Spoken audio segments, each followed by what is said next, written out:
Good afternoon, ladies and gentlemen. Good afternoon. Hi, good afternoon. I hope you can all hear me.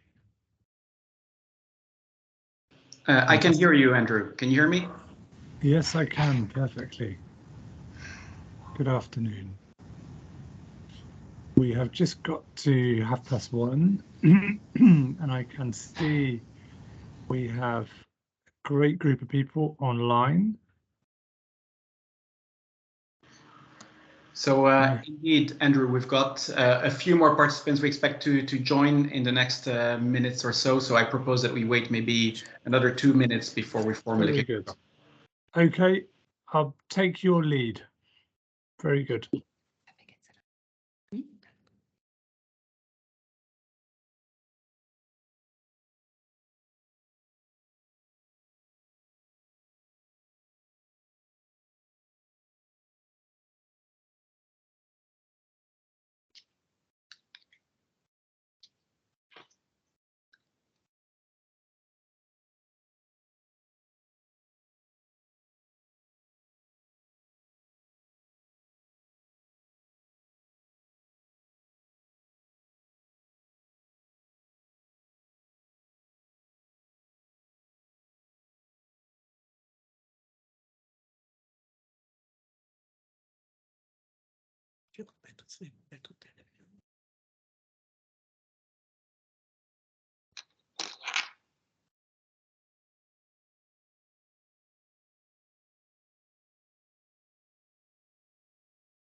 Okay, I'll wait another 30 seconds or so, and then we're happy to kick off the session for today.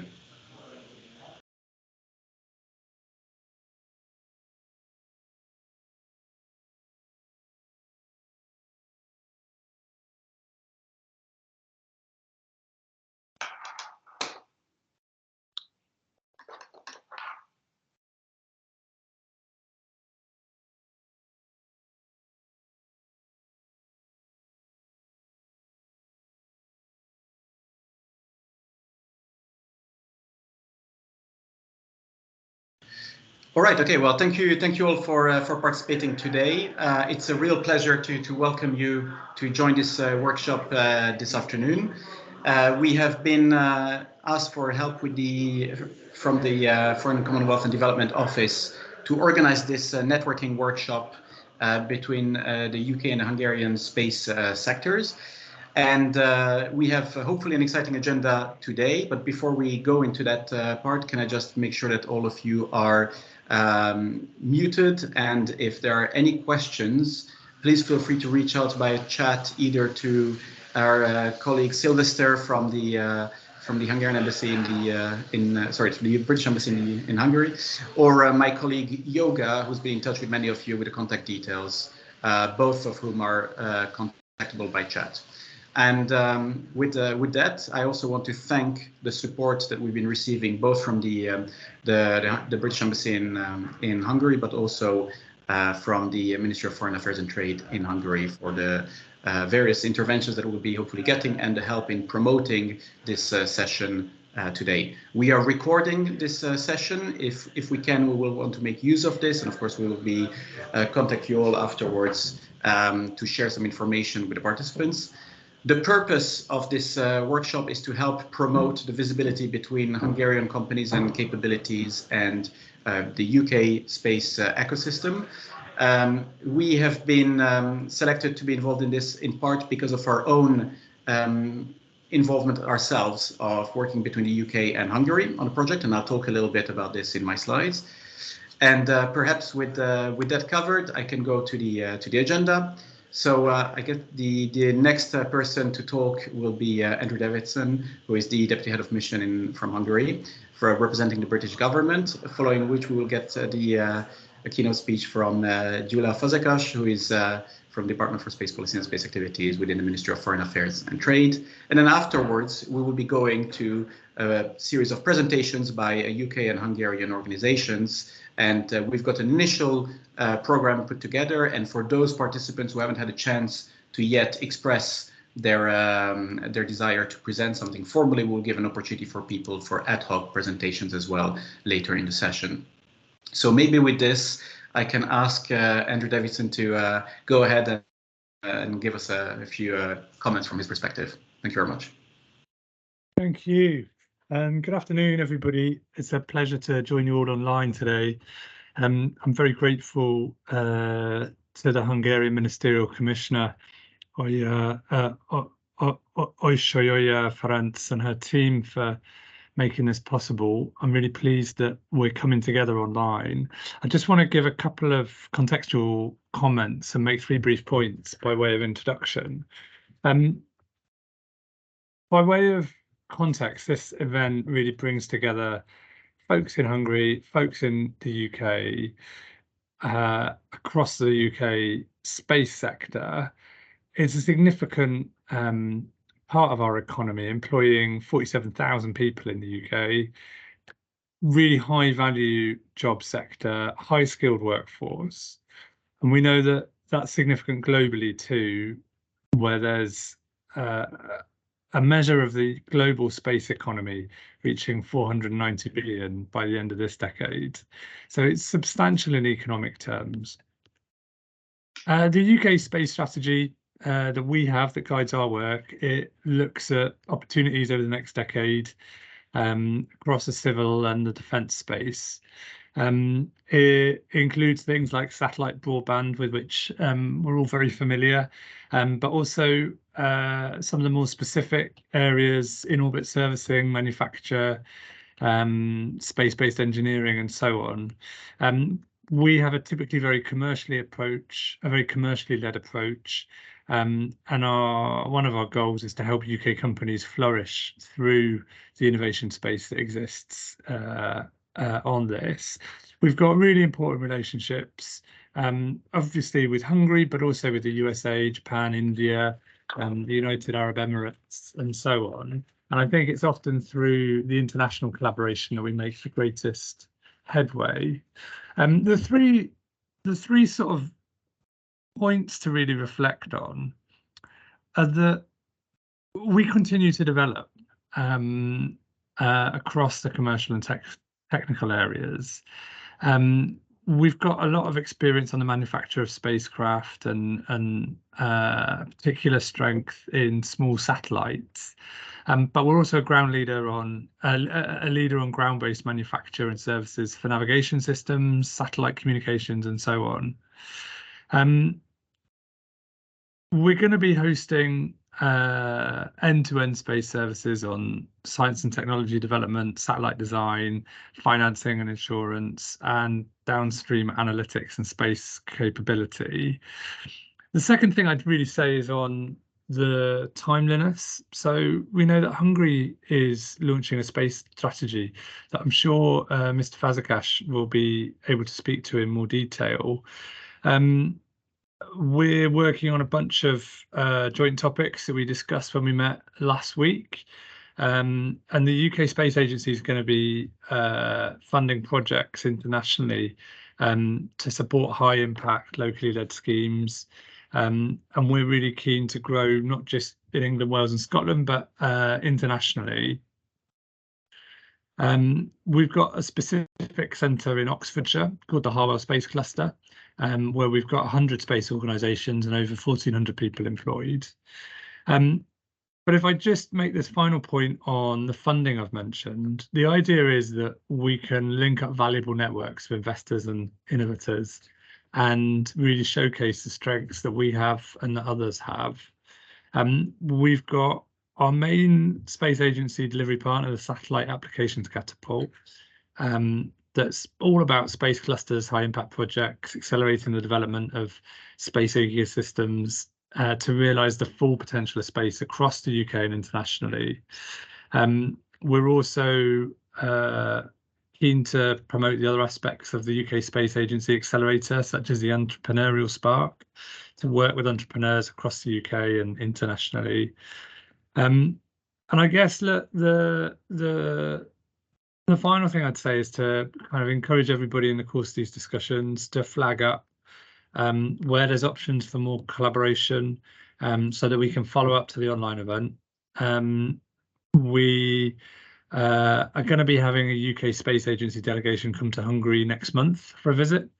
And I'd encourage folks to get involved with that if they're interested. But otherwise, I'll say thanks very much for your time, encourage you well on this seminar, and look forward to hearing how you get on. Thank you very much indeed.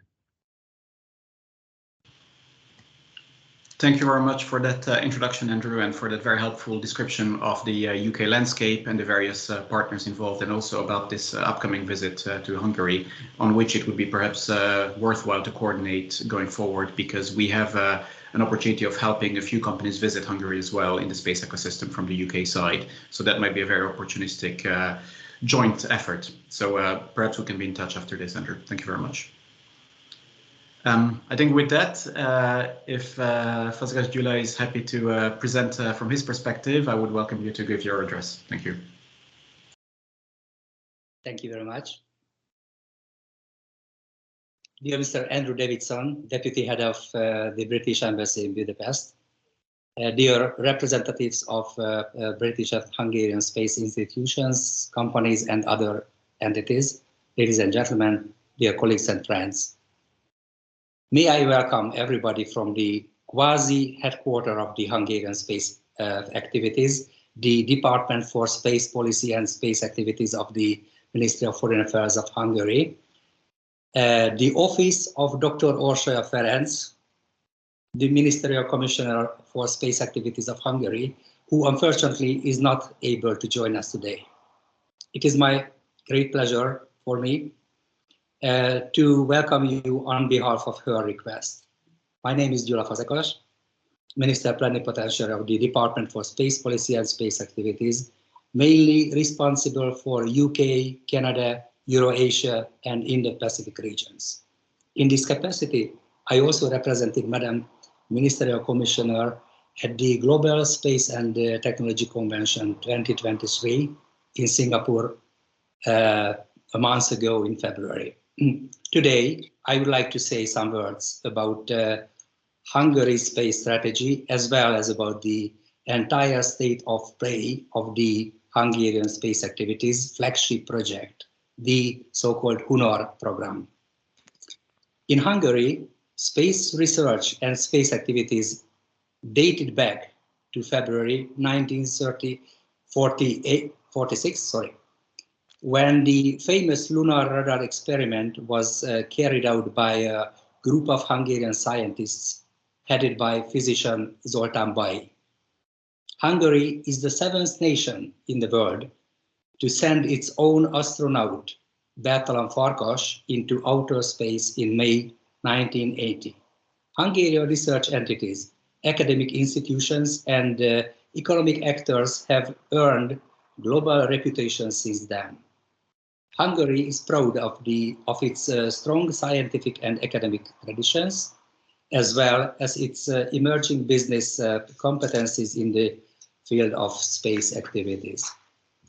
Currently, the responsibility for the space policy and space activities falls within the competence of the Minister of Foreign Affairs and Trade, with a strong focus on exploring business opportunities. In November 2018, a dedicated Department for Space Policy and Space Activities was established within the ministry.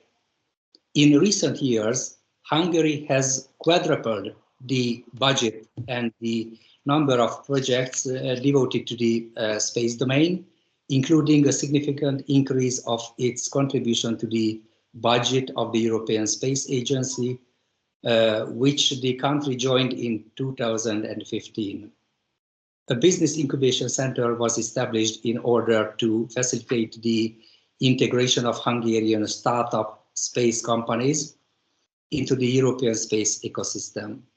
Hungary is participating in the EU space program and actively contributing to ongoing policy discussions concerning space in other multilateral organizations, including NATO and the United Nations Committee for the Peaceful Uses of Outer Space, COPUOS.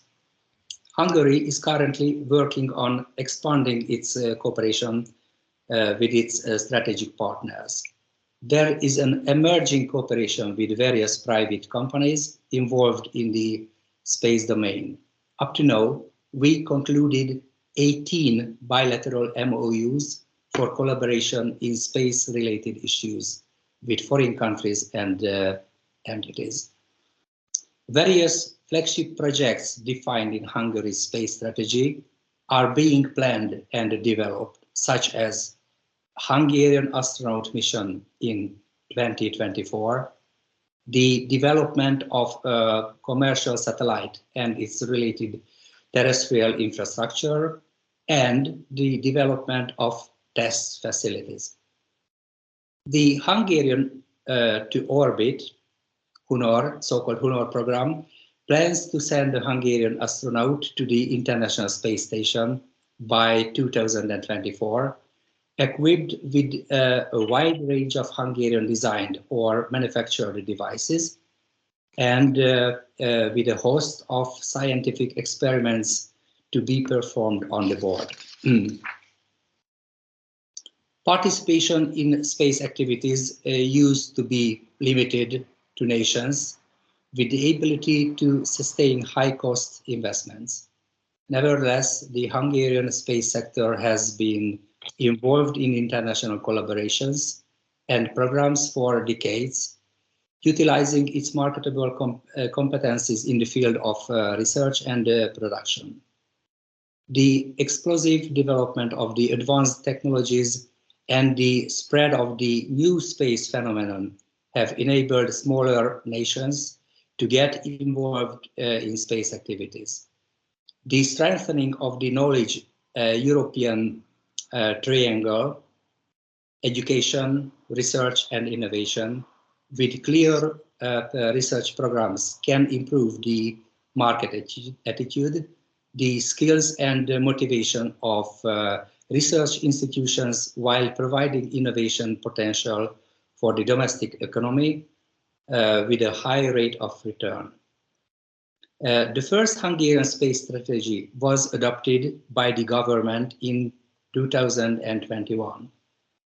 It was conceived to reflect the country's potential, capabilities, objectives, and economic development directions.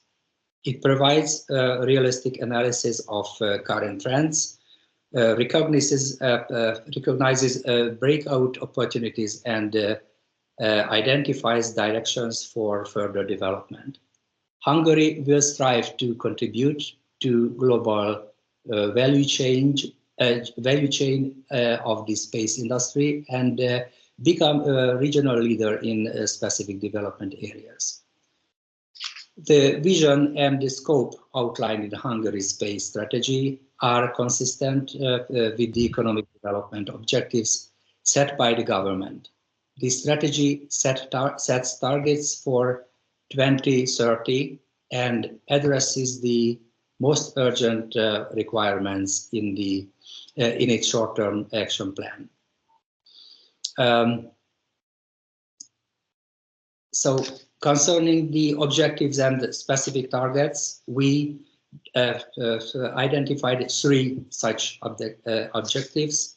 First of them is utilizing the potential in the space sector to stimulate innovation and sustainable growth in the national economy as a whole. The second one is strengthening Hungary's international role, broadening its network and creating organizational framework for coordination. And the third one is creating prosperity for space sector, the development of knowledge-based social and economic conditions and infrastructural background.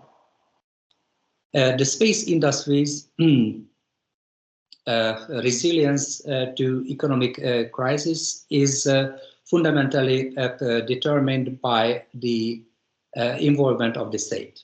According to research and the surveys, space activities will increase with the support of state resources in the next 10 years.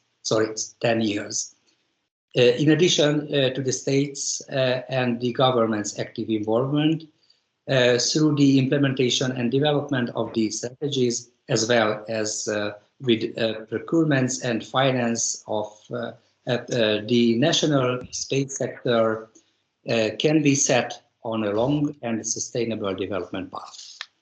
The objective to be achieved by 2021 at the latest is to double the number of companies and strengthen their performance and market position. This would involve 60 to 70 companies within the developing space industry ecosystem.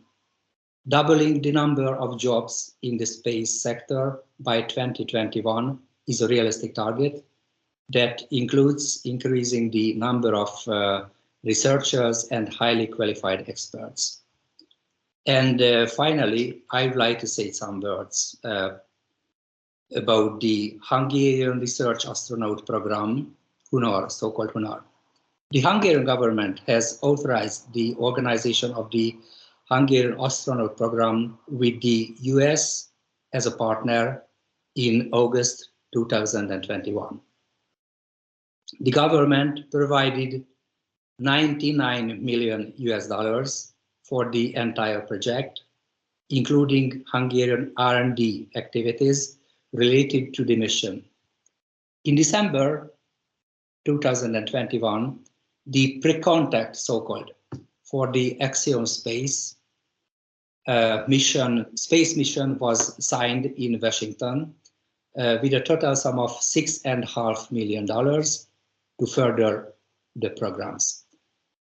On the 20th of July last year, the Minister of Foreign Affairs and Trade signed a cooperation agreement with Axiom Space. Through the program, Hungary would gain numerous heritage-based experiences, potentially allowing for further exploration of human space flight in the commercial area. The selection process began a year ago with 244 applicants and ended quite recently. 2 weeks ago, 4 successful candidates has been chosen for who already began the training process, first in Hungary, then they will continue it in the United States. The flight of the next Hungarian research astronaut can be carried out its mission flight at the very end of 2024 or in the very beginning of 2025. So with this, I would like to thank for your kind attention. And finally, let me to thank this opportunity being invited here today and to wish the UK-Hungary's Space Sector Networking Workshop a good success, followed by concrete achievements as well. Thank you very much.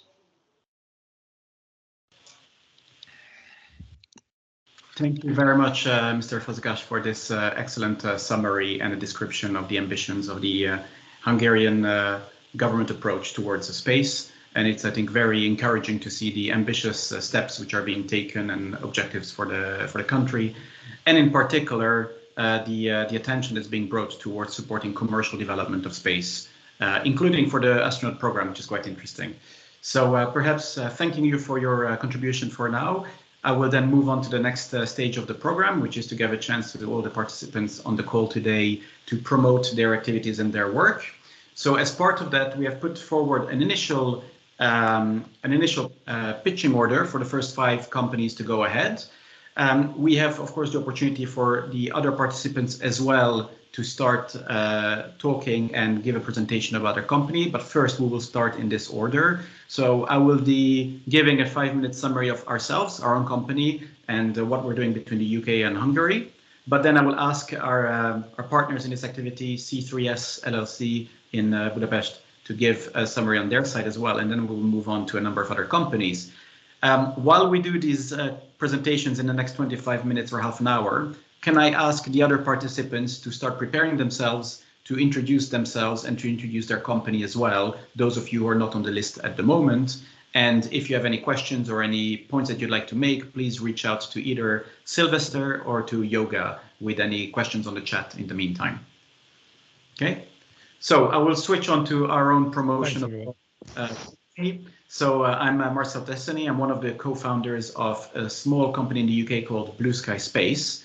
And what we are doing is we're taking a commercial approach to another area of space, which historically was government only. And we're talking about science, scientific data. In fact, I was delighted that Mr. Fazekas referred to the origins of space in Hungary with science. We are working in the same domain. And in fact, we believe that the demand for scientific data will keep increasing. So we have started with the left image here, space science, understanding the solar system, understanding the universe, understanding other planets. That is a very aspirational and exciting research topic. But in fact, this is growing globally with more and more countries interested in participating in this domain. So for instance, we've been seeing countries like in the Middle East who are now building in our own science missions to go to different objects in the solar system. I will go to the very right, climate change. Of course, it's obvious that there is a lot of demand for data for climate change. And obviously, the European Commission's Copernicus program is a phenomenal tool to provide data. We also have the various missions with the European Space Agency, NASA, etc., that are providing data on climate change. But what we know, talking to universities and researchers, there is always more demand for data, whether it is more ground coverage, whether it is better temporal resolution. There will be a whole series of data sets on the science side, which will be necessary to better understand the Earth ecosystem and to understand the mitigations and impacts that we have to live with for climate change. And then the middle diagram, that's perhaps a little bit more science fiction today than science. It's the concept of further exploration of the solar system and even potential exploitation of the solar system. Whether this is something that's going to happen in the near term or the long term, we know that there is some very famous people who are very keen to going to other planets in the solar system. There's the whole Artemis program for going back to the moon. And of course, there's lots of discussions around exploiting the resources in with near Earth objects, whether it is mining asteroids for fuel or water. There's all kinds of future activities where you will need scientific data sets to understand what's going on. So the current ecosystem for providing these scientific data sets is fundamentally delivered through space agencies and private companies that are building these satellites. But fundamentally, these are commissioned by governments. And then the data is made available to universities. And while there is a wide range of price points in the satellites being built, on average, you're looking at $1 billion class satellites for delivering scientific data sets to users around the world. And actually, this is the model that's been growing over the last few decades. But in fact, what we're seeing is that universities directly have got capabilities at the local level as well to do activities for research and development. And we've seen universities, many in the United States, of course, but we're seeing this elsewhere as well, where they're embarking on either local projects in the order of tens of millions or building themselves their own little CubeSats as well in the order of a few $million, euros, whatever currency you want to take. Now, these universities are perhaps not in a position to build $1 billion class satellite, but they could certainly participate in a lower cost series of programs. So what we've come up with Blue Sky Space is a solution to launch a series of small satellites which will be delivering additional science data to what the big government programs are delivering. And we're doing this by working with a network of industry experts. So we've got a number of satellites I'll talk about in a second, and we have different satellite manufacturing partners for these. However, we take a very commercial approach to procuring the components of the satellites and to make sure that there is demand for the data around the world for these for the satellites. So we use software to optimize the selection of the design solutions, and then we make the data available through a subscription model to universities directly. So in a sense, a little bit like Netflix, All the universities have to pay for membership to have access to the data, but the price point is at the level that universities can work with.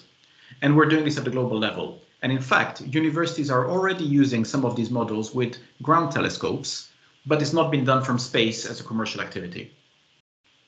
So we have a fleet of satellites that we're working on. On the right-hand side, we've got our bigger Twinkle space mission that we're working with the help of Airbus and ABB. Here we're talking about a rather large and expensive satellite, 400 kilograms, going to a low Earth orbit.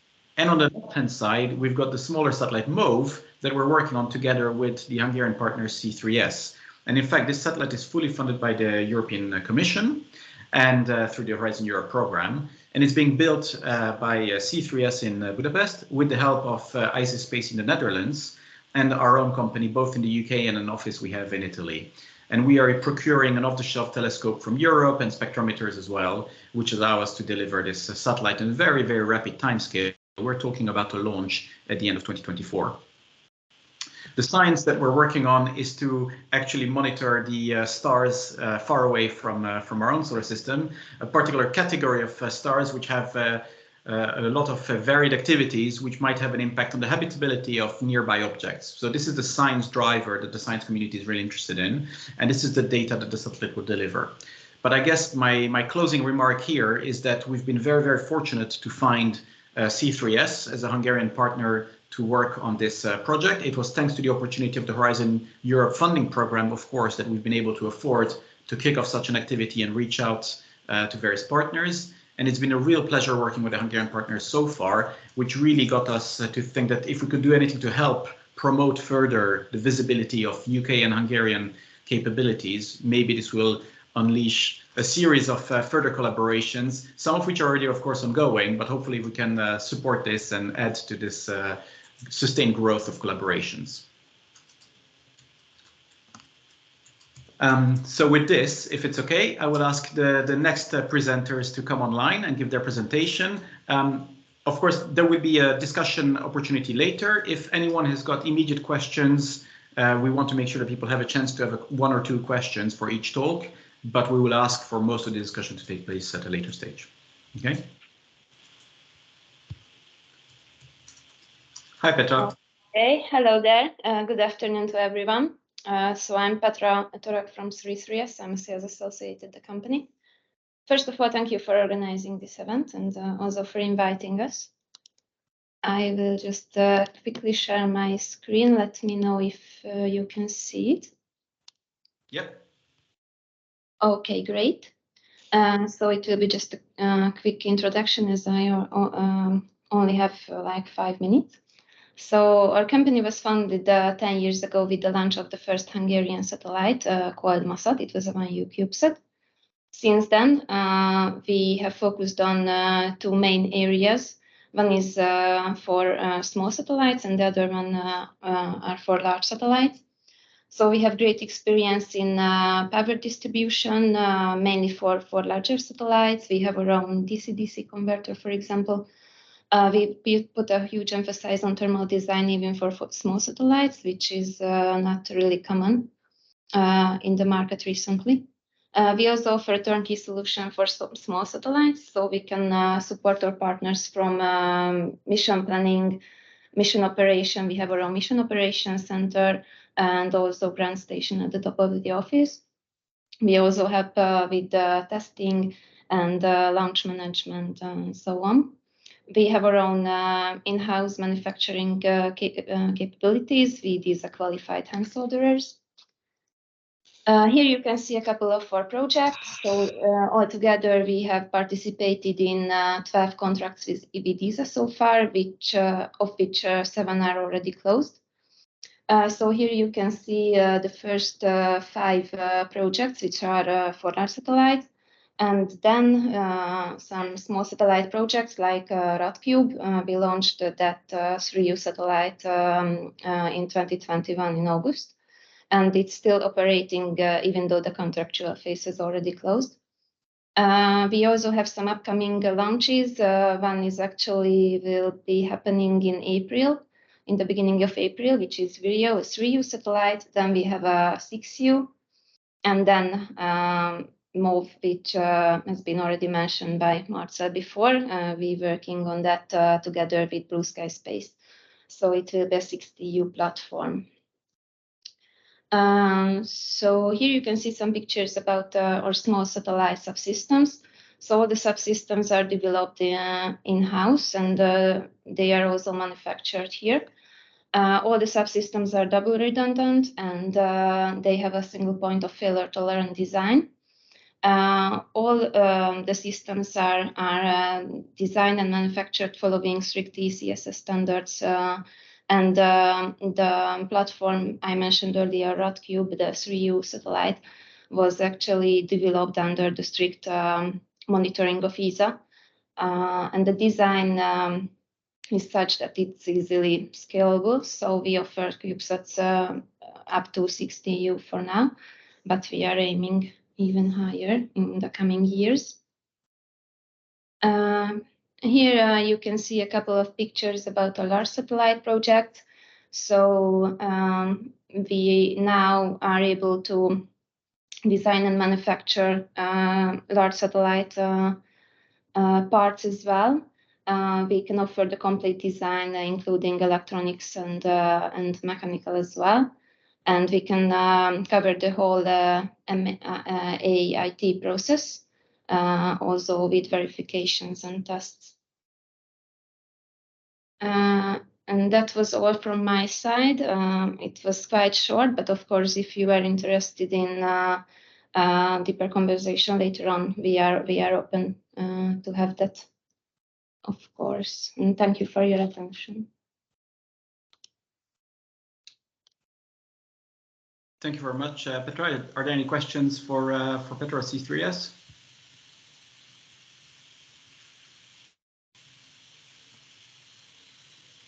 If not, then I would like to invite Skytrack Limited to give a quick presentation. Yes, good afternoon, everybody, and greetings from sunny Eindhoven in the Netherlands. I just flew in this morning, so forgive me for having to deliver a virtual presentation because I wasn't sure if I was going to be able to attend today. And if you allow me, I'll just let this run, and if there are any questions, we'll leave it for the end. Thank you. Thanks. Go ahead, please.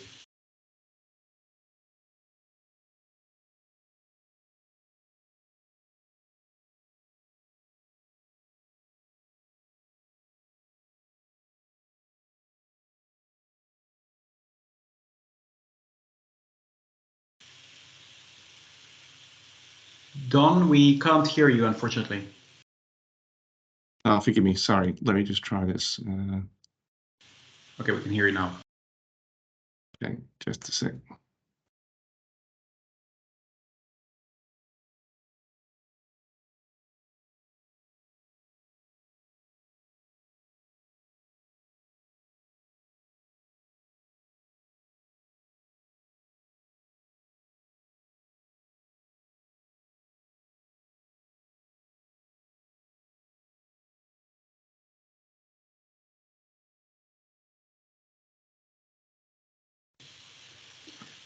Don, I don't know if you can hear us. Unfortunately, we can't hear audio. Okay, let's try now.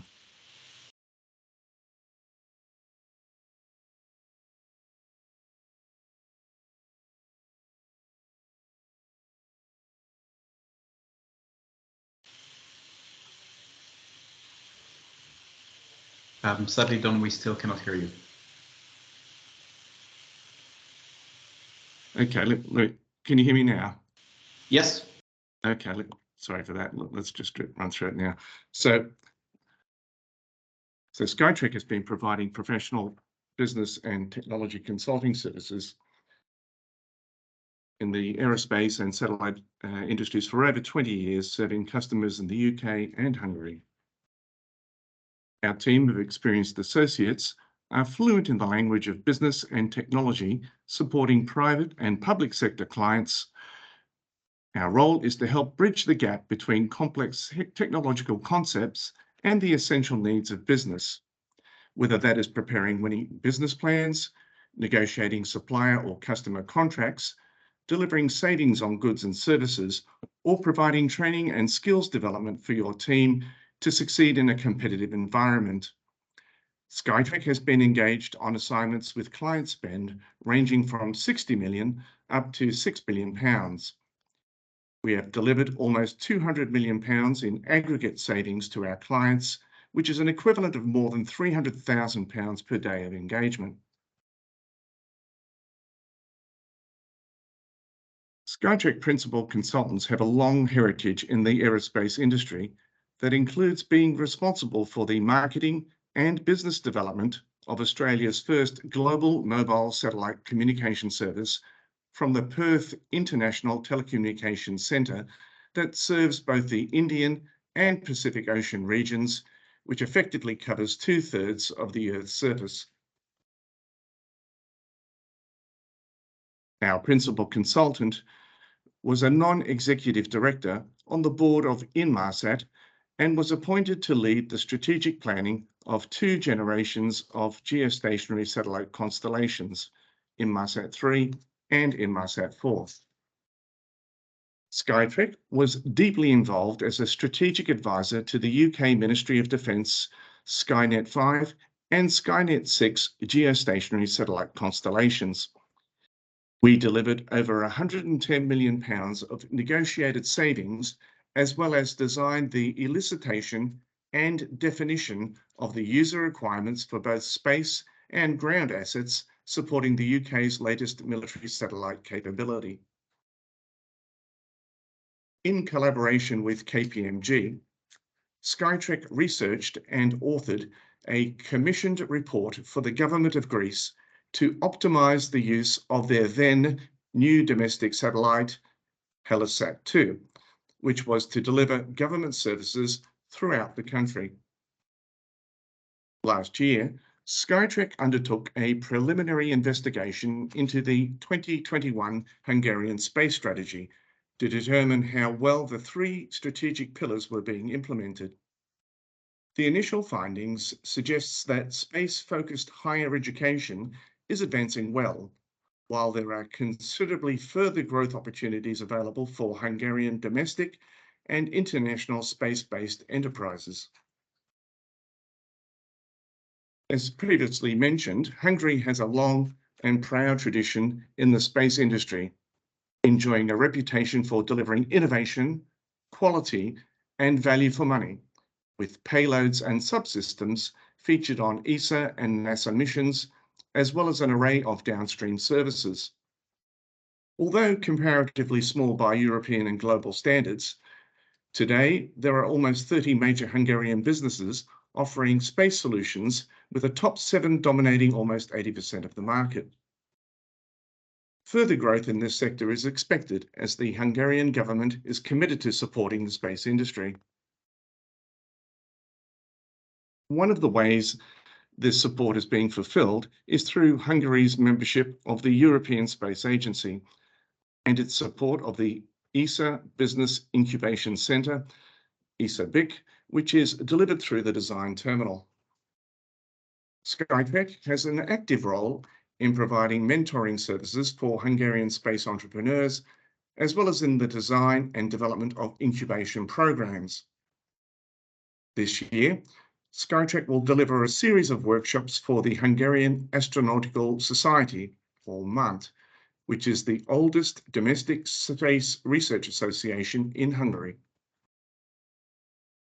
To find out how Skytrack can support your business growth ambitions in the UK or Hungary, please call or email for a no-obligation initial consultation. Thank you for your attention. Thank you very much for that, Don, and sorry we couldn't get you to do simultaneously audio and video.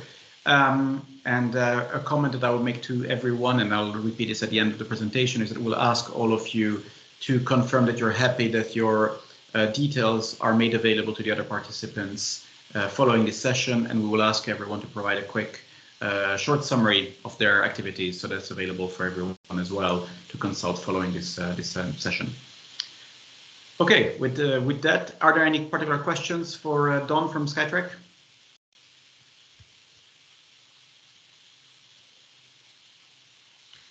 If not, I'd ask that we move on to the next presentation from Admatis KFT. Yes, thank you very much for the opportunity being here. My name is Tamás Bárci. I am one of the owner and the CEO of the company. I try to share my screen. I don't know, can you see it? Yes, we can. Yes. Okay, so because of the time limitation, I have only three slides to introduce our activities. On the first slide, you can see some buzzwords on the right-hand side, and the biggest one is the space. It means that we are working only in the space sector. We have no other activities. We are concentrating on space projects. Generally speaking, the company was founded back to 2000. The owners are the Hungarian private persons, and it's a real engineering company. We believe that the only way for sustainable growth internally in the company and for the country as well is the cooperation and the contribution of biggest missions. So that's the reason why we are eager to become subcontractor or supplier, but we are prefer the subcontracting type of activity in a bigger projects. What we can offer is an engineering activities. We are focusing on structural and thermal activities. Here you can see that we are an SME, small and medium-sized enterprise. We have some certificates according to the need of different type of customers. We have lots of projects in the European Space Agency, and of course, because we have a subcontractor status, we have really good cooperation with the big primes in the European market, and of course, because we are familiar with the development, some research, scientific equipment, we have some contact with some universities. On the last slide, it's a brief summary of what we can offer for the potential customer. Within the space sector, we are focusing on the satellite industry for the flight hardware and the ground support equipment as well. But on both sides, the structural and thermal units and subsystems, what we are really familiar with. On the right-hand side here, you can see some example what we can offer and what we are doing now in these days. What are the missions we are contributing? Most of them are ESA missions. The Ariel, this is the M4 mission of the European Space Agency. And we are responsible for the payload side, for the radiators at the flight hardware that needs to operate at 40 Kelvin. So it's really tricky to develop special coating for that. And of course, we have another responsibility. We will deliver lots of mechanical ground support equipment for this mission. We can offer build-to-spec type of activities. So it means that we can contribute to the design phase, the manufacturing, the verification, and the whole product assurance and project management activities can be covered by us. In the Comet Interceptor mission, we are responsible for one of the scientific instruments, the Comet camera, the full thermal, the active and passive thermal control system development, including radiator analyze, thermal straps, special heaters, and so on. According to the Copernicus mission, the CO2M is one of them. And on the payload side, we are responsible for a quite big, more than 55 kilogram thermal guide to be responsible for the thermal stability of all of the detectors and front-end electronics. And we provide not only just the structural engineer, but the active and passive thermal control element development as well to the final flight hardware delivery. In the Mars sample return, the Earth return orbiter, there is a Hungarian special scientific instrument to be placed on the satellite on the corner. It's a space dosimeter, measure the radiation environment, and we are responsible for the structure and thermal subsystem development as well to be flown 3 years later than now. The positive is part of the Hungarian astronaut program, the HUNOR program. It's an R&D activities. We are working on a technology development to use the moon dust to be able to utilize somehow on the surface of the moon. We are developing new technologies for creating some foam for insulations on the surface of the moon, and the first experiment with this technology will be done on the board of the International Space Station 2025 or something like that. We are working on another Copernicus mission, on the SHINE mission. It is the first time for us that we are invited for the platform side. We were responsible for all of the platform MLIs to be delivered to Thales Alenia Space in the coming years. We have some R&D activities. Most of them are related to somehow the material sciences, materials technology developments. Here you can see just some examples, the MLI, the special coatings development, and what we are really familiar with is a new type of marker developed by us as a requested activity by the European Space Agency.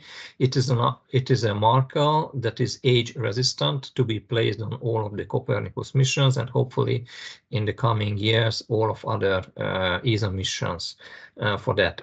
On the bottom line here you can see some reference from the past for the Sentinel-2 or the 4 satellites from payload side. We have been delivered more than 3,000 small parts and equipment, structure and thermal equipment to the satellites. For the JUICE mission we delivered flight MLIs. For the CHAOS mission, it was the first small class mission by the European Space Agency. We were responsible for the radiators that are sitting on the top of the satellite. The satellite have been launched back to 2019. It is operate well. We are really proud of them.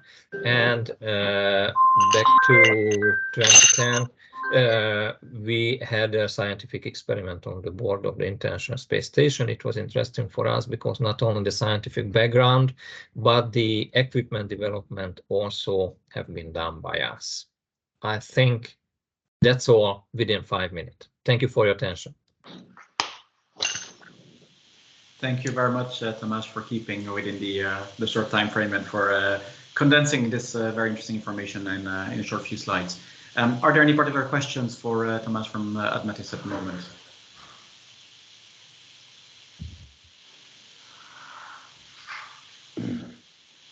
If not, I will ask us to then move to the next presentation by Surrey Satellite Technology in the UK. And while we're waiting for that presentation to kick off, I just want to bring your attention to the chat window where we've listed the subsequent speakers will be coming up in the order of presentation. All right, thanks everyone. Matthew, please go ahead. Hi everyone. Yes, let me just share my screen. Let's see.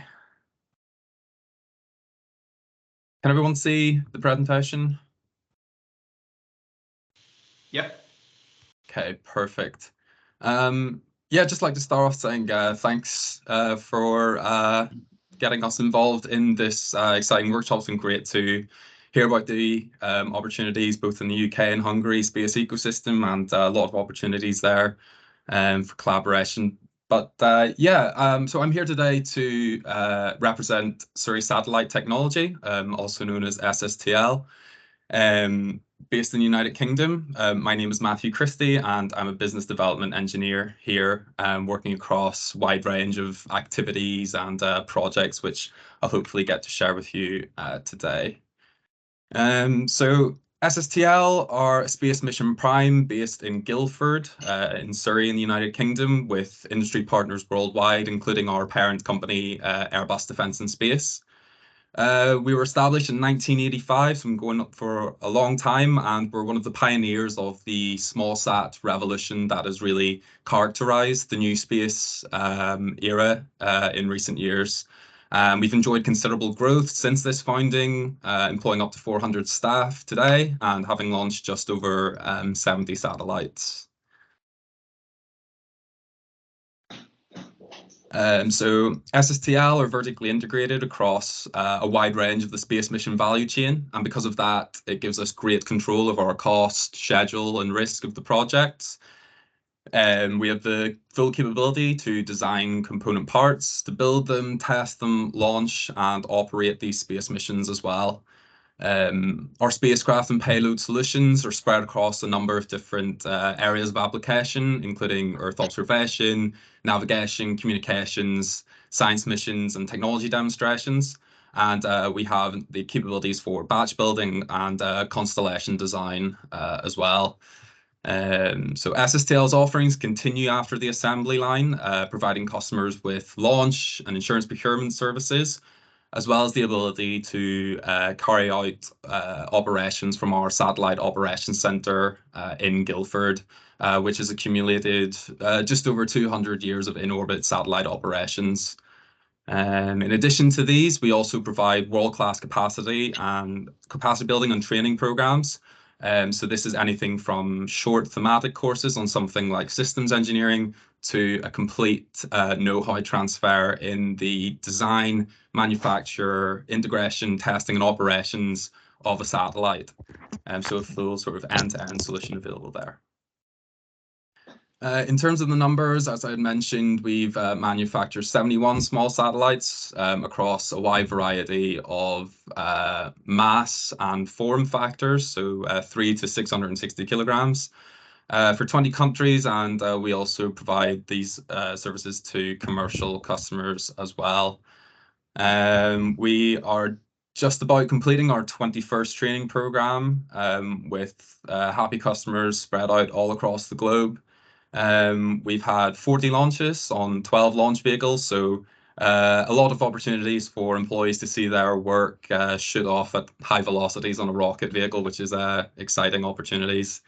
We also work with customers to install ground stations and have installed around just over 30 worldwide. And yeah, as previously mentioned, we provide instruments and payloads and have been involved in some very high-profile programs such as the Galileo navigation payloads.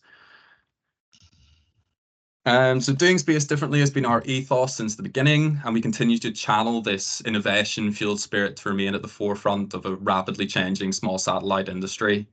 Some of our recent and upcoming missions can include remove debris. So that was launched in 2018. It was the first in-orbit demonstration of space debris capture, which is obviously very topical at the minute. One of our upcoming spacecraft for our customer, Satellite View, will be the first mid-wave infrared thermal imaging satellite system for a commercial company. And their role is to sort of act as a thermometer for the world and the sort of help against tackling climate change.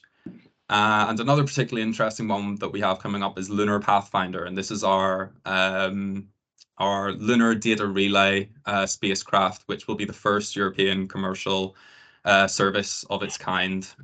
So a wide range of experiences and a wide range of capabilities as well. And yeah, that was a very shotgun introduction to what we do here at SSTL, but all the contact details are on this slide, and please do reach out if you have any additional questions. So thank you. Thank you very much, Matthew, for this presentation on SSTL's capabilities. Are there any particular questions for Matthew right away?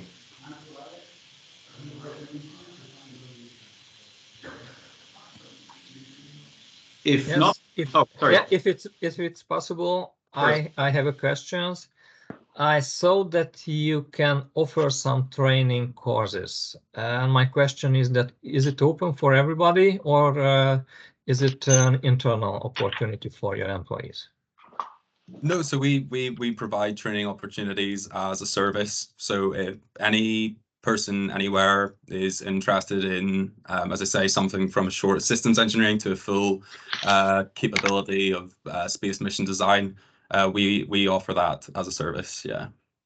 Is it possible to get some more detailed information about that? Because I believe that it can be interesting for not only for me, for us, but for the Hungarian community as well.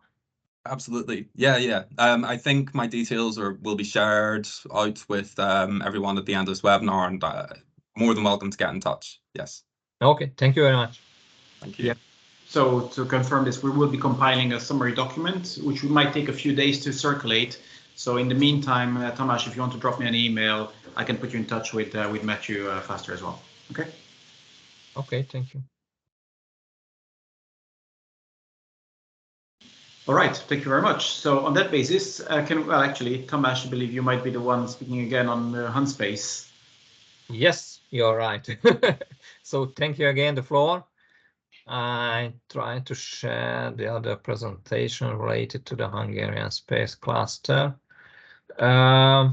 Maybe you are a little bit surprised, but I have several roles in Hungary, and now as the president of the Hungarian space cluster, I would like to introduce the entity itself. So it's a normal presentation I would like to highlight, no, but I do not want to go into the details because of the limitation of the time. The story of the cluster have a strong link with the story of Hungary. Hungary started to cooperate with the European Space Agency in 2003 as a PEX country. But we became a full member of ESA only in 2015. And within this time range, we recognized as a Hungarian space community that we need to be a little bit well organized to give some visibility to the sector. And that was the reason why the Hungarian space cluster was established. The mission of the cluster is that we try to collect the entities in Hungary who are involved or want to be involved in the space sector. We try to focus on the industry, but of course, it's an innovative area. That's the reason why we accept the application of the universities and research institute as well. We want to give some visibility to the sector. Hungary is a small country. The space-oriented entities are also small. And to be able to get a bigger contract, we need to contribute somehow with each other. And the platform of the Hungarian Space Cluster, we believe, gives a good opportunity for that. We try to organize some networks, and we try to implement some bigger space project as well. Here you can see the structure of the cluster, but maybe it's not the most important thing. But here you can see that what are the competencies that the member of the cluster brings together within the community. I can repeat that we are really focusing on the satellite industry. We have upstream and downstream sector as well. When we are talking about the downstream sector, we are focusing on the Earth observation domain. We have some members who are really familiar with. They are coming from the private and the governmental sector as well. When we are concentrating on the upstream sector, the flight sector, the GSE and the R&D activities also can be identified as really important activities. In the flight segment here, you can see the structure and the thermal and the electronics and the CubeSat. I do not really want to into the details because the most relevant members of the HunSpace are represented here, and they had or will present their competencies.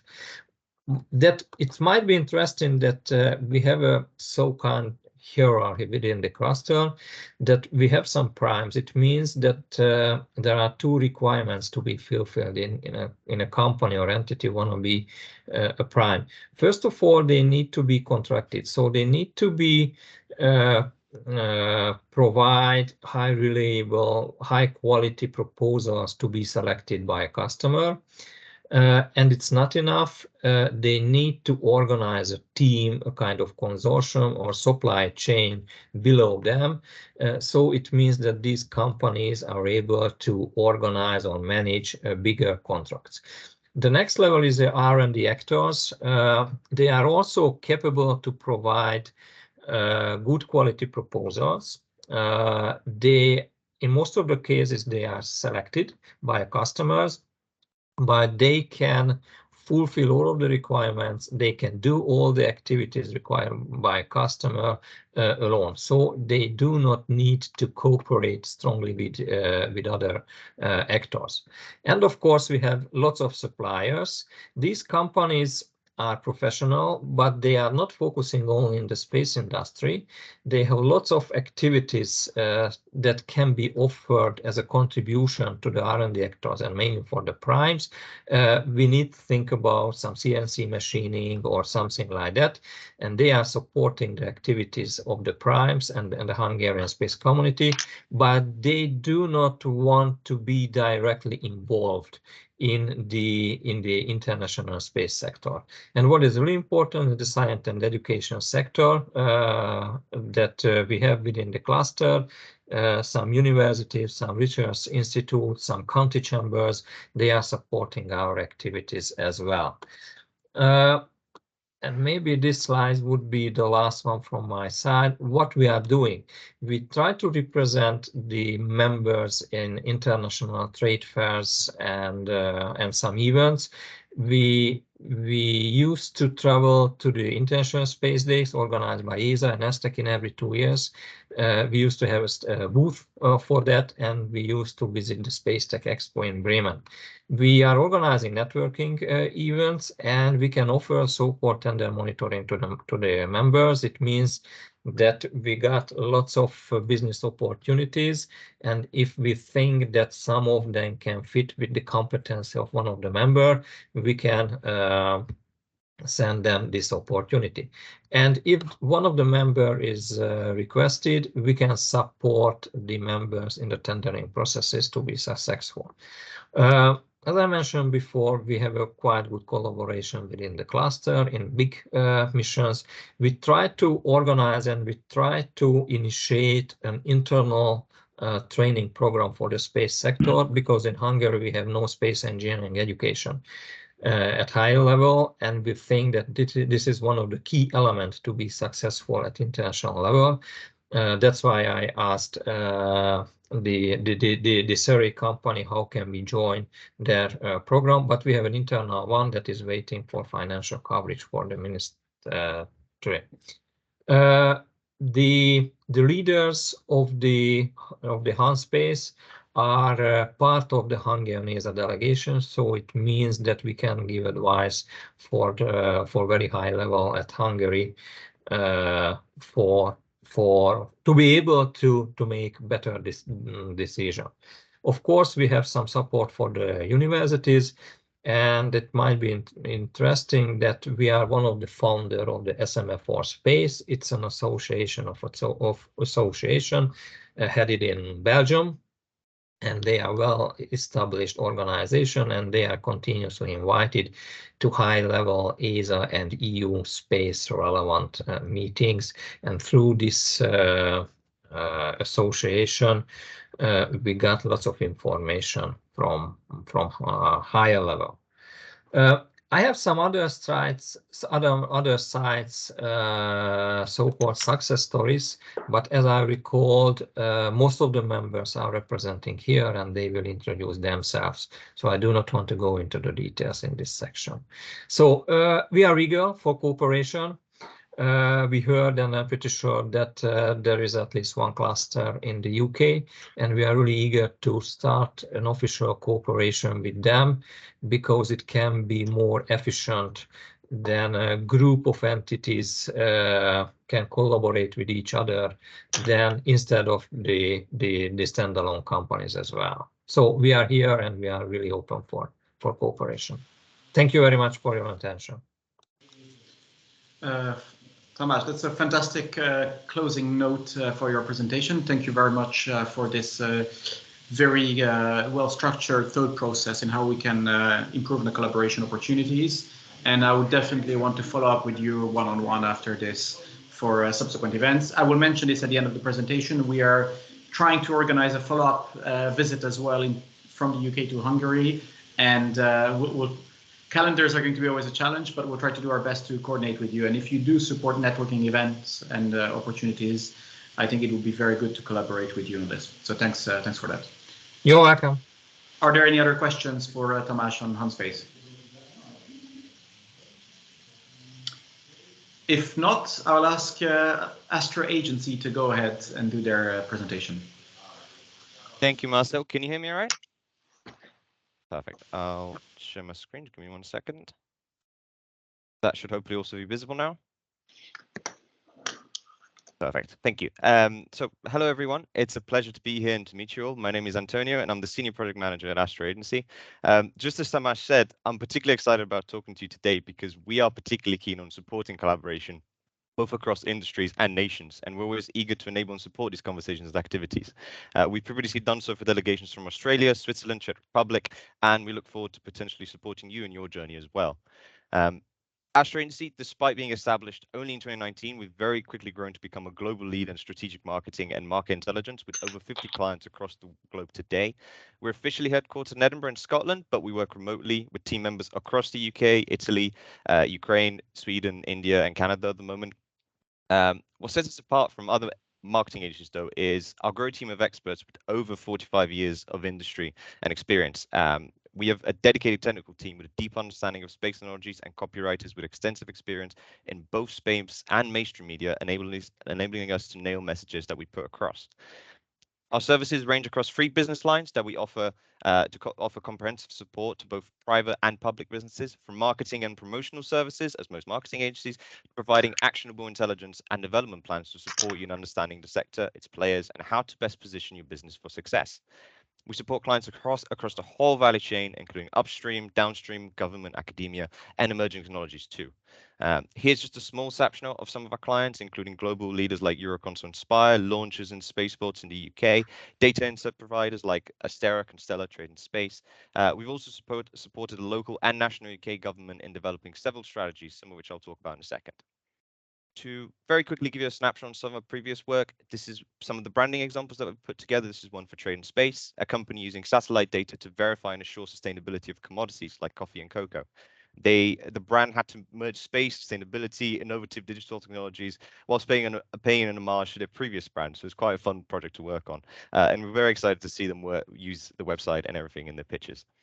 We've done extensive technical writing for press releases, social media, blogs, especially for Euroconsult, who we've been working with for almost 2 years now. This year, we actually became their exclusive marketing agency across all their services for all their 9 offices across the world. We do, of course, offer general media services as well, not just for space.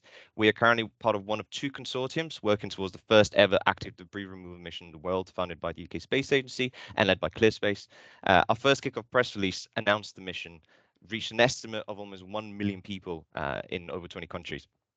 Now, while the majority of our clients are from space industry already, we also support companies in adjacent sectors to bridge the gap in joining the space value chain.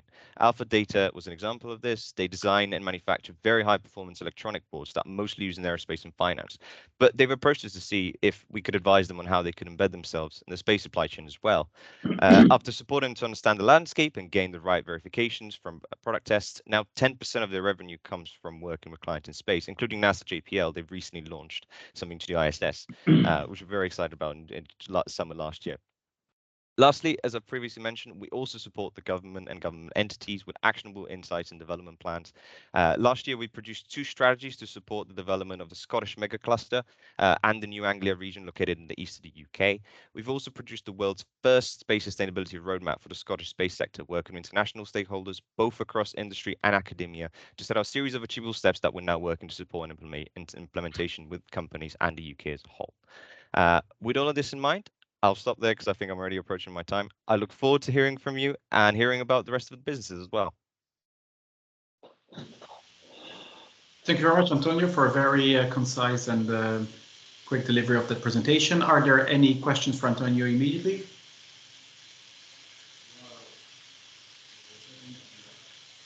If not, then thanks, Antonio, and I'll ask Sagax Communication to go ahead and give their presentation. Hello, good afternoon. This is Bertalan from Sagax Communications. Do you hear me? Yeah, nice to meet you. All right, very good. So let me try to share my screen, and hopefully this will be the monitor I'm going to present. And first, I also going to deliver the condensed version of our usual company presentation, which is inherently very short, but here in this case I would like to also keep the time frame and have an opportunity to deliver a short video, which is also will introduce our daily activity for you. So we are located in Budapest. the terms of size, this is a small and medium enterprise up to 10 engineering positions. The company itself established significantly earlier, and through the different decades of our activity, we had different focus, and started from distribution, engineering development, focusing on national project, and we recently started a kind of new international project and expansion. We have a big ambitious goal, which means going to Mars. Doesn't mean that, of course, physically ourselves, but at least we are going to send their radio signal. And of course, the usual focus area that focusing on the yearly plan, 3-year picture, and this is the, the 10-year target to be a recognized international player.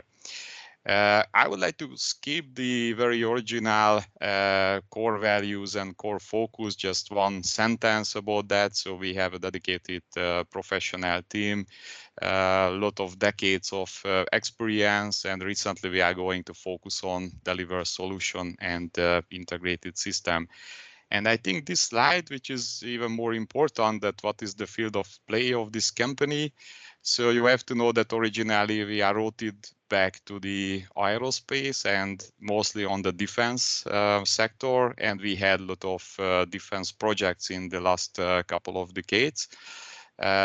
We focused on using software-defined radio technology for signal intelligence and communication intelligence, and or traditional market, and still the very significant part of our business coming from that area.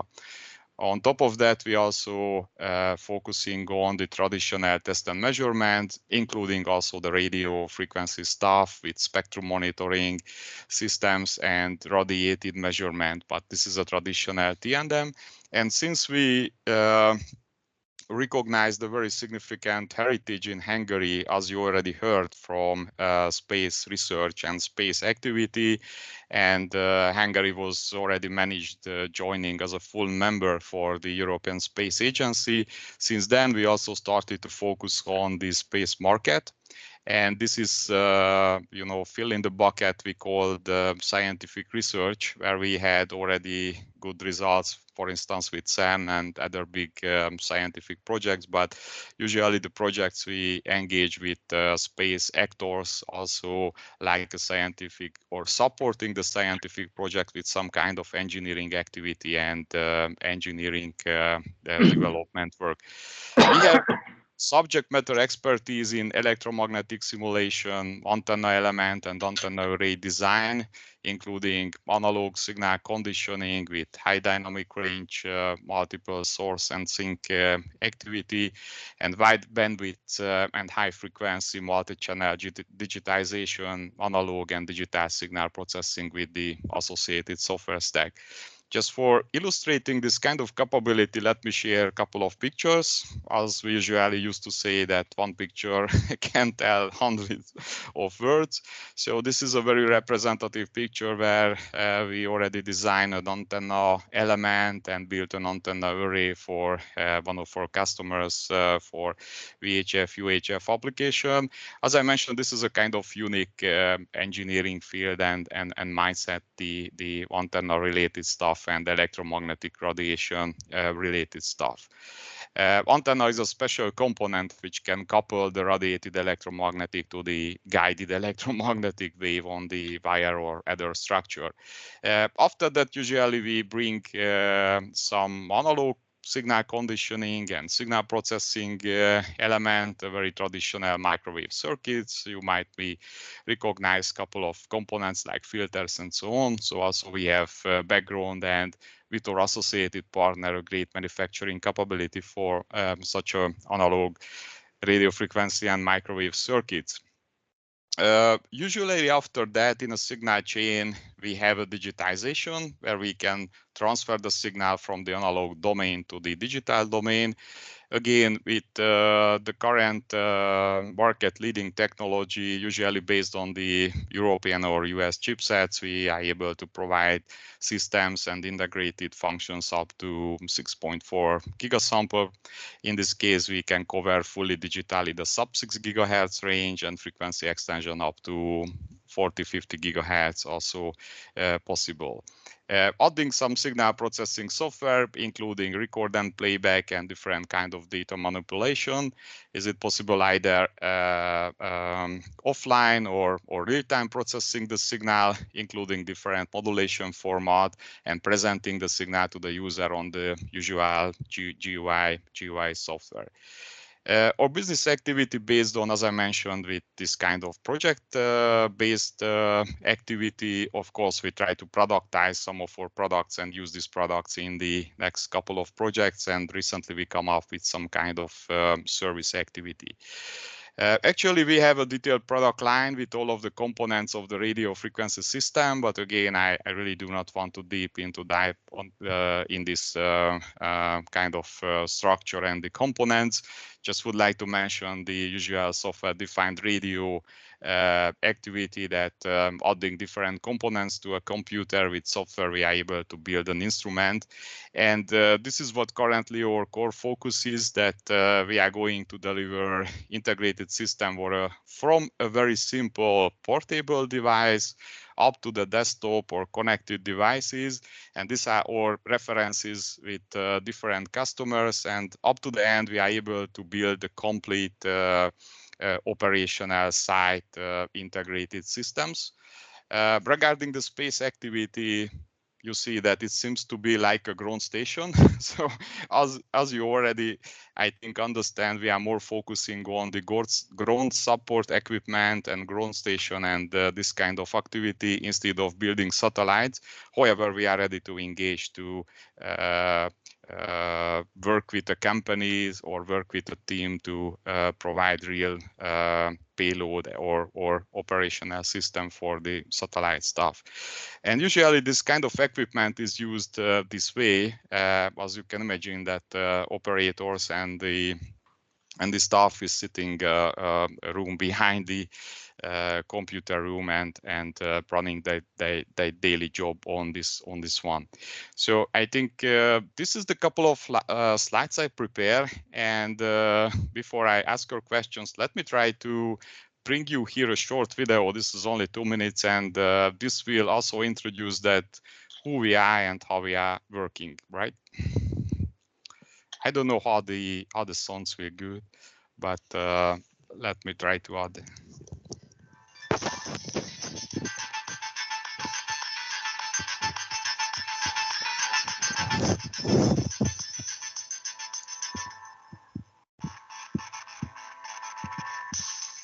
Communications is a dedicated community of industry and academic professionals. We optimize our expertise in the development and delivery of high-performance communication systems, including high-frequency analog and high-speed digital system design, configurable and programmable-based digital signal processing, internet-based control software, user interfaces, and man-machine interaction solution development.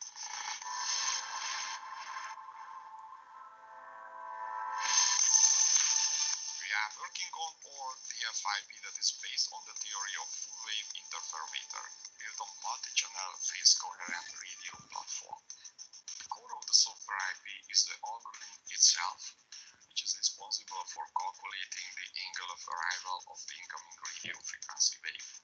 Wide variety of different antenna systems and antenna arrays can be used with our IP.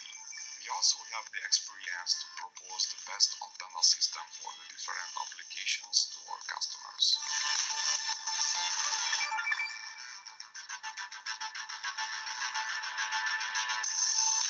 All results are encouraging. Based on the core IP we already developed, we are able to detect down to 1 millisecond signal with accurate location and geolocation of the position of the transmitter.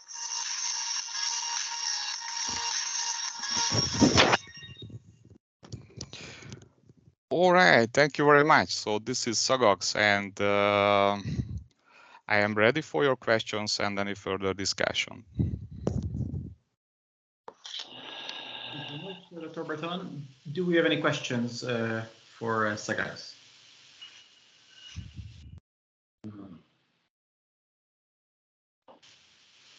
If not, thank you very much, and I'll ask the team from BHE Bonn to do their own presentation. Hello, everyone. Can you hear me? Yes, we can. Okay, and hopefully you can see the presentation as well. So welcome, everyone, and thank you very much for the opportunity. And let me introduce you to BHE. I'm David Wattali, one of the project managers of the company. BHE established in 1991. We are more than 120 employees. BHE is a privately owned company located in Budapest, and we are a designer and manufacturer of RF and microwave products and applications. We have space, government, and defense organization and mobile operators as key customers. We are mostly export oriented, so we are supplying more than 30 countries all over the world, and we have more than 300 different development products. We have some certificates. I would like to highlight the ISO 9001 and the ISO 9100. And I also would like to mention that we were audited by Thales Space. For ground segments, we are the first-tier supplier of Thales. We have, let's say, 5 kind of segments we are working on: mobile, critical communication, defense, aeronautics, and especially now it's the space is what we are here. Our capabilities, so we would like to do many things in-house, but of course we have many connections for external sources and suppliers. We have CNC milling machines to do the boxes. We have computer-aided design to design the PCBs and do the schematic design from scratch. We have special assembling facilities to populate all the PCB boards, and we have fully equipped RF and microwave test labs to test and qualify our equipment. We have some test chambers as well. We can do vibration tests, EMC tests, and climate tests as well. So let me introduce you some examples, some heritage. For example, on ground segment, we supplied tracking receivers for the Indian space missions, for example, the Mars missions. We have several ESA-funded projects. The recent ones are the K and Q band 2-to-1 redundant LNA system and the 3-channel phase coherent down converters. We also have heritage in higher power.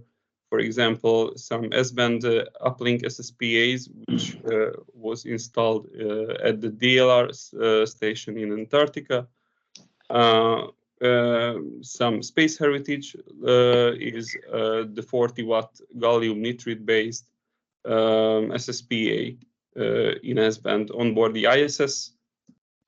We have an SDR-based redundant digital modulator in 2 AIS satellites. It is for it is launched in the Veselsat 1 and 2 for Luke Space, and we are open to any cooperation with satellite integrators, ground segment operators, service providers, and we are open to participate in any joint research development or any engineering projects.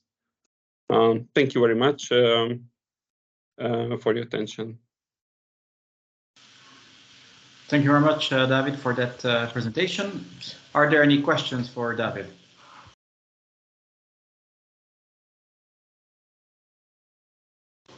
If not, in that case, I'll ask, I believe, Remred to come on board and do their own presentation. Thank you very much. thank you very much. I'm Balint from Remred, representing the business development team. Let me just get my presentation real quick.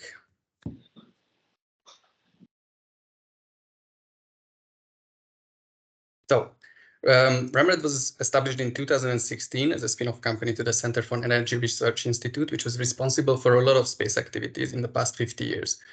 So essentially what happened in 2016 was that the engineering capabilities were transferred to Remred along with the related heritage, and the institution remained at the research part of the space sector.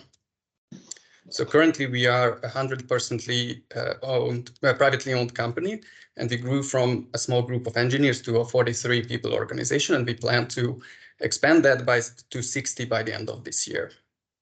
We are capable to manage complex space projects. We have engineering capabilities, we have software engineers, mechanical engineers, electrical engineers, project management team, quality assurance team. So we are quite capable to manage these projects. We are already participating in a few. Just to mention our flagship projects, we are participating in the Lunar Gateway mission, Comet Interceptor mission, Earth Return Orbiter mission. And we're also collaborating with Redwire, participating in the PILA mission as well. So as you can see, our main domains are space radiation and human spaceflight. We are participating in exploration missions, and we are capable to do the development, manufacturing, assembly, integration, and testing of subsystems and instruments. But essentially what we want to do is that we want to move from subsystems to larger systems. So do what we do now, but on a much wider scale. For that, we have put together a plan that we call the RemTech facility, which will be the largest MAIT facility in the region, that will enable us, with which we will be able to do the manufacturing, assembly, integration, testing of complete systems up to 400 kilograms, including satellites. In terms of timeline, this is the RemTech facility. In terms of timeline, we have purchased the land, we have the building permit, and we are planning to start the construction in 2024 Q1 and finish it in 2026 Q1. The reason for the delay of the beginning of the construction is that we want to do a fundraising and we want to finish that by the end of this year, because the facility itself will require a 25 to 30 million investment. And we're also planning to do our own and develop our own satellite platform with our dosimetry heritage in the 150 to 300 kilogram asset class. In terms of timeline, we want to finish the development of the platform by the end of 2026 Q1. So essentially when the facility will be completely constructed, and that way we can use the platform as a facility demonstration afterwards. So this is us in a very short 5-minute presentation. If we're looking for partners, suppliers, customers for our current projects and also for our future RemTech facility. So if any of what I've just said might be of interest to you, please let's talk, reach out, and we can discuss it in a lot more detail. Thank you very much for the opportunity. Thank you very much for the summary, Balint, and good luck with the upcoming plan. Are there any questions for Balint from the participants?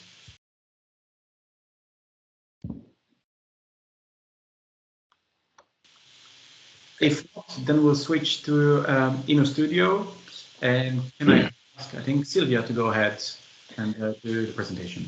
Yeah, let me help. And you see, and technically I don't see the. Okay, I don't see the opportunity to switch on my. Wait a minute. Okay, let me try to.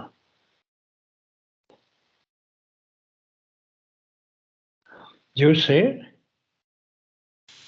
No, we can hear you and we can see you, but not the slides.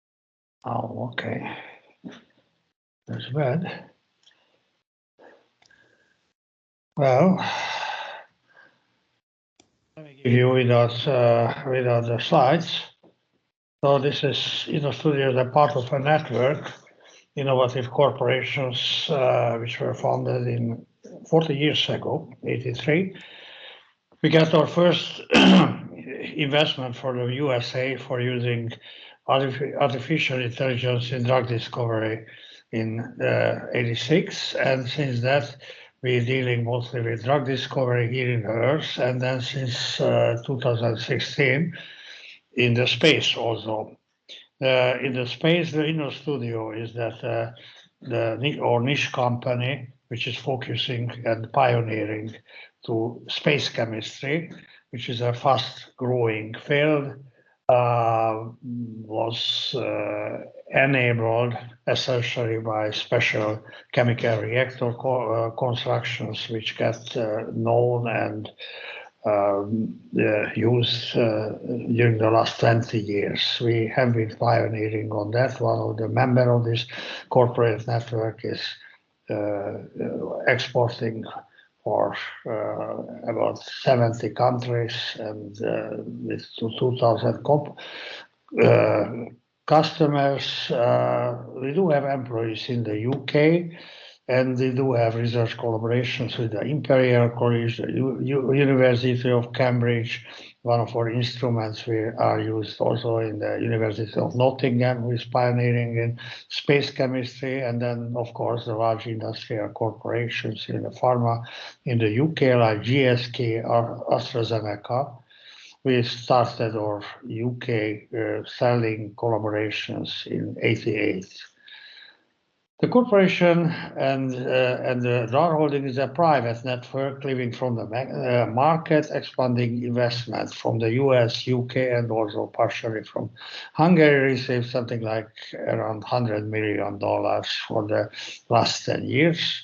We have got an IPO at the London Stock Exchange with our member, the Nuformix PLC, which was located at Cambridge.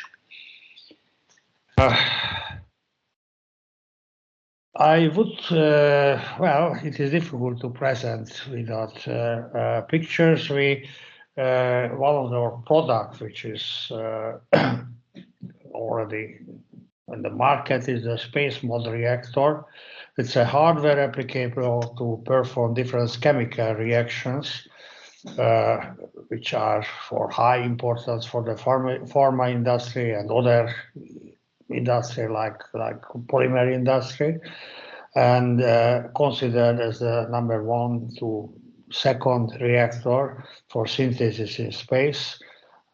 We do have partners on this project like Axiom, the Redwire in the US, Space Pharma in Israel, and other corporations. We believe that the reactor will be on the orbit in the world's first chemical laboratory in 2027 with one of our large US private partners. Another activity where we are focusing is to make drug discovery in space. This is very important, you see, because there are some limitations here in the chemistry. I don't want to go into technical details here in the Earth. And on the other hand, you can have more higher purity products and other products which you cannot synthesize here in the Earth if you're using proper instrumentations and proper procedures.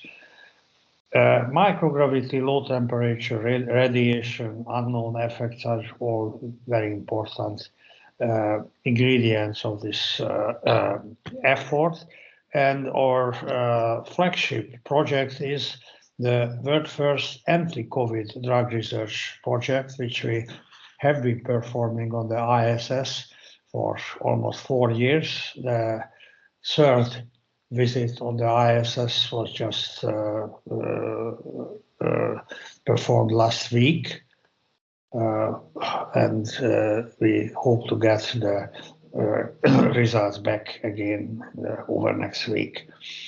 The project targets an improvement of the remdesivir, which is one of the most important anti-COVID drug, at the same time antiviral drug, and it's a general applicable for other purposes also. the project is established under the participation and project leading by the Inno Studio, with some participation of pharmaceutical corporations and Japanese, Belgian space specialist corporations in the frame of the Space Medchem Consortium, which is following the Space Chemistry Consortium since and has been active since 2016 with 40 countries different in the participation.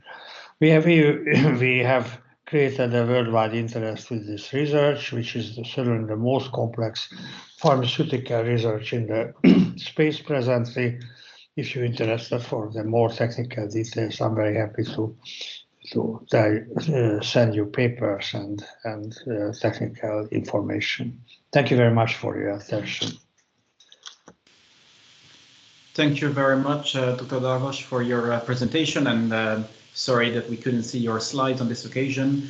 We will offer the opportunity for people to provide a link to their slides as well in the follow-up circulated document. So if there's anything that you want to share with people afterwards, there will be an opportunity to do so as well. Thank you. I will leave you that opportunity. Thanks. Good. Are there any questions for Dr. Darvas from Inno Studio?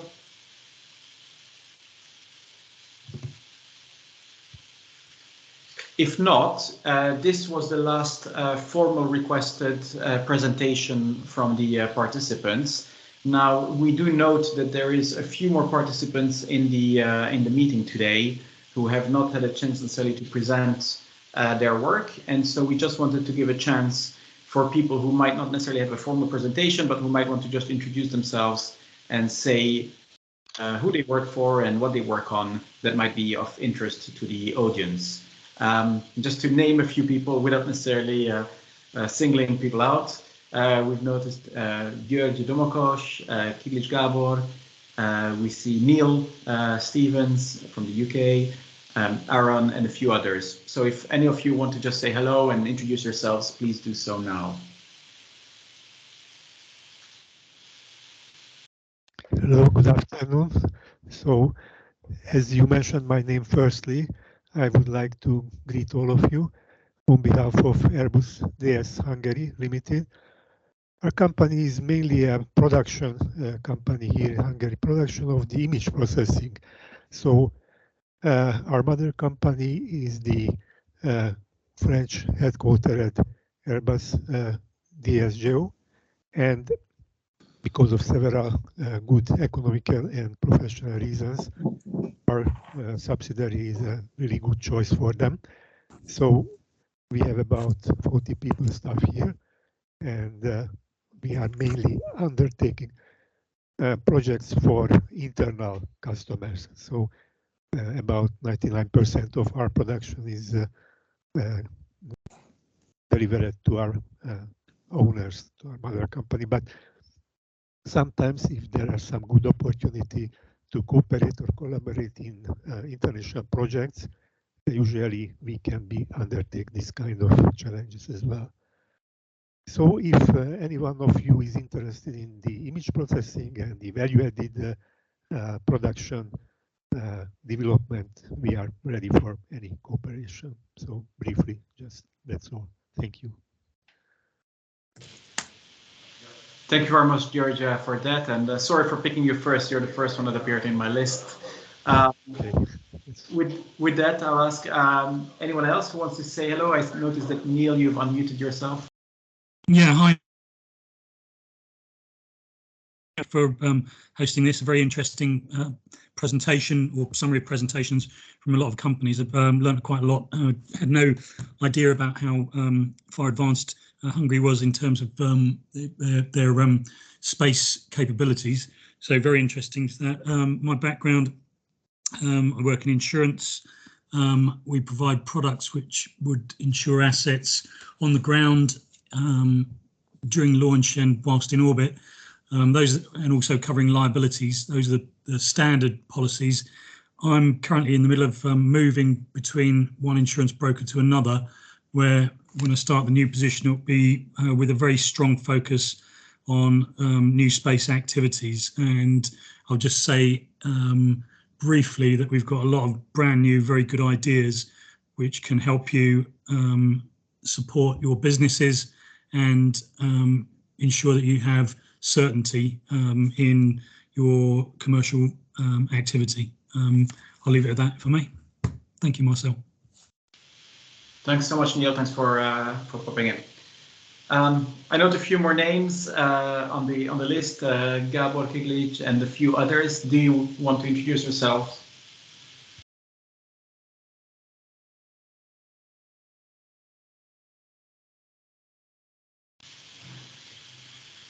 If that's a no, I'll give another minute or two for people to raise their hand or if they want to say a few words. And if not, we also can offer the opportunity of setting up a breakout room, if I understand, Sylvester, is that correct? That's still an option? Exactly, yes. Okay, so for those of I will show the final slide in a second.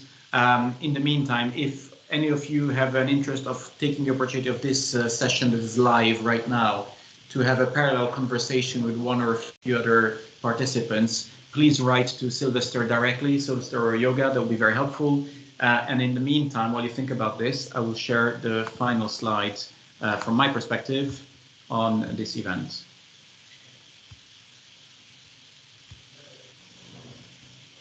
All right. So I think we are probably approaching the end of this session. A huge thank you to all of the participants, whether it is the government representatives with their kind introductions and context setting presentations, which were very helpful, to all of the companies that have been able to participate and share their exciting areas of work. It's really quite encouraging to see the amount of potential opportunities there are out there and the desire for collaboration across the various countries. So this is extremely positive. We are putting together a sort of a mini document following this session where we are capturing the contact details and a brief summary of the companies that have been involved that we will be circulating in the next few days following this session. My colleague Yoga will be sending you multiple emails to ask for that information, so apologies if we are pestering you, but we will try to get this out as quickly as possible to the community. One more point I would like to make is that we are delighted with the participation we had today. We know of quite a lot of other companies that would have liked to join, but were not necessarily able to make the session today. So we will try to find a way of circulating some of the information to the companies, in particular in the UK, who are not able to participate.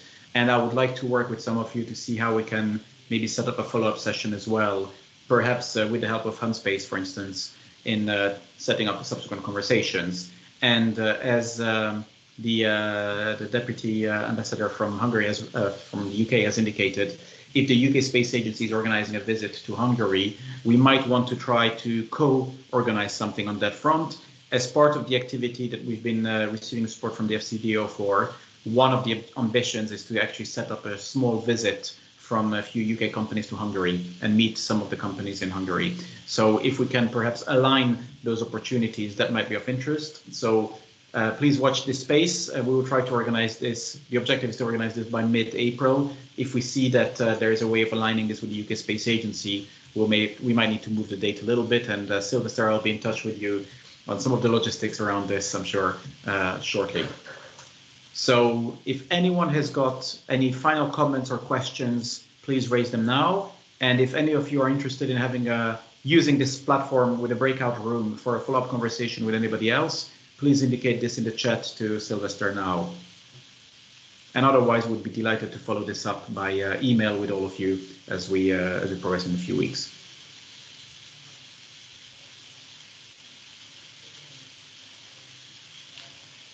Okay, well, if there's no further comments on this from anyone, Sylvester, do you have any final remarks from your side? I just wanted to thank you for the opportunity and for all the presenters to have here. So thank you for all. All right, excellent. Well, with that, in that case, thanks everyone for having joined this first workshop, and we look forward to staying in touch and continuing these discussions in the future. Thank you very much. Thank you. Thank you very much. Bye-bye. Bye-bye. Thank you. Thanks so much. Bye. Thank you. We'll see you soon in person. Bye.